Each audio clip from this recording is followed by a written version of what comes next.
روز دوم رزمایش بزرگ نیروی دریایی سپاه با شلیک انواع و اقسام موشک‌ها آغاز شد.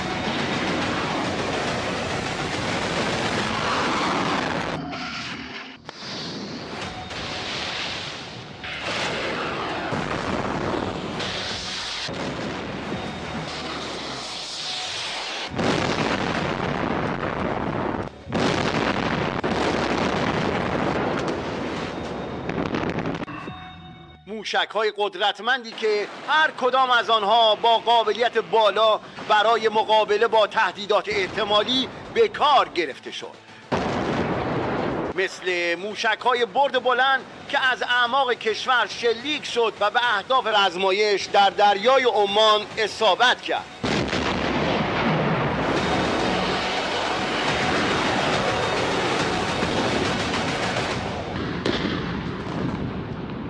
موشک دیگری که در این رزمایش به کار گرفته شد از نوع بالستیک بود و بسیار قدرتمند و کوبنده بود. شمارش معکوس شروع می شود برای شلیک این موشک بالستیک 303.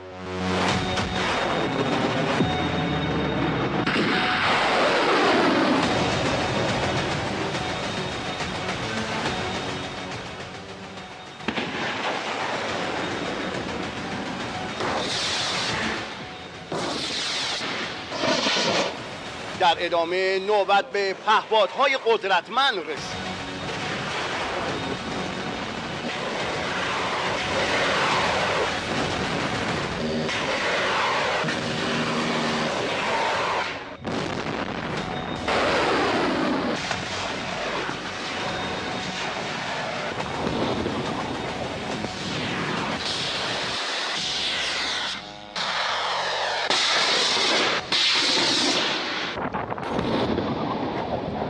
در رزمایش نیروی دریایی سپاه موشک‌های کروز نیز قدرت نمایی کردند.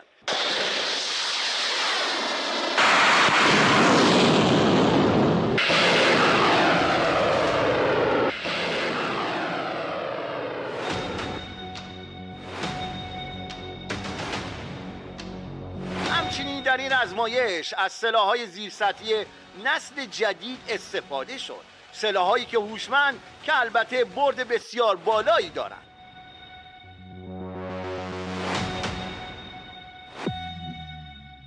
توی این رزمایش موشک‌هایی که ساخت نیروی دریایی سپاه بود در عمق و متکی به پدافند غیرعامل و در عمق کشور در واقع اهدافی رو در دریا مورد هدف قرار میدن.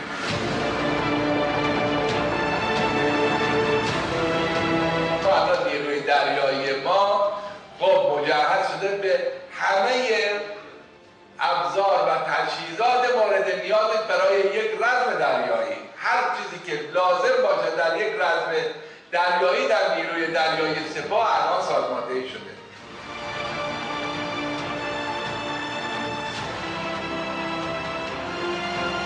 این رزمایش امروز به پایان میرسد. حسینی بای، خبرگزاری صدا و سیما، آبهای نیلگون خلیج فارس.